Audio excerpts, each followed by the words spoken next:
Addiction has impacted our family, and basically because we have 4 children, 2 of them are struggling with heroin addiction right now. I have 2 boys and 2 girls. Both boys they're currently in a treatment center, but it's just very new. They've only been there about 6 weeks. So the last 4 years, we've been really living with active addiction in our family. Yes. We're really hopeful. They both seem to be in a good place right now. They're really taking advantage of this opportunity. We didn't, well, our one son has insurance who doesn't cover inpatients, so he had tried several outpatients and it wasn't successful. Our older son is no longer on our insurance, so there's even less help for people with no insurance. But through some connections, we were blessed enough to get both of them in a full scholarship for 90 days out of state. And so they're really taking advantage of it. We're really happy with where they're at. Of course, we know it's a long road and they're going to need a lot of help and support when they come back, but we're happy right now and hopeful. The most surprising thing, I think, was, well, initially it was how many people were affected. When I first found out, I thought I was the only one. I was shocked that this could even happen in a little suburban town. But then as I started opening up, I found more and more people were having the same issues. And then the second thing was just how fast, how quickly it basically took our children from us. They, went in a very short time period from good, honest, trustworthy boys to people I didn't know or recognize anymore. Yeah, a lot of people.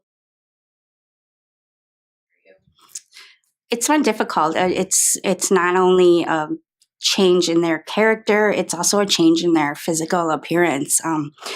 They don't worry about eating or, even showering or personal hygiene. And just to see them wasting away and turning into, people that I didn't recognize anymore, it was really hard. I know the first time I saw track marks on my son's arm, I got physically ill. It was just so shocking. My little boy who was afraid to get shots at the doctor was doing this to himself. And it was hard to watch and hard to look at. On the one hand, I was so happy to see them when I did see them and know they were okay and have a few minutes with them, but it really wasn't because they weren't the same person, and it was hard to look at sometimes. Can we hold on?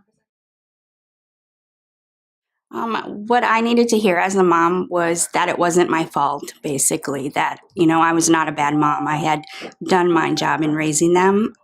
And then also that I wasn't alone, that there are thousands, hundreds of thousands of moms that are in the same position, with good kids, basically, that just made bad choices. And so for other families, I would just say to always hang on to hope, because while they're here, there's always hope that they're going to get better.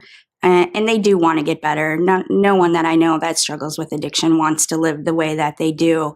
And so just to have boundaries to keep your own sanity and health, but also to be there and to be ready for them when they do need help and treatment, because it's hard for them. It's probably the hardest thing that someone would have to go through is to, detox and become sober and live in recovery from heroin. I would just again say never give up hope, and don't be ashamed of your family. Speak up for your family. Be an advocate for your own family. Not everyone can come to Washington and speak out like this, but be an advocate for your own child. Speak up to their doctor. Speak up to their, probation officer or anyone, and be an advocate for your own family and fight for what you need for your child.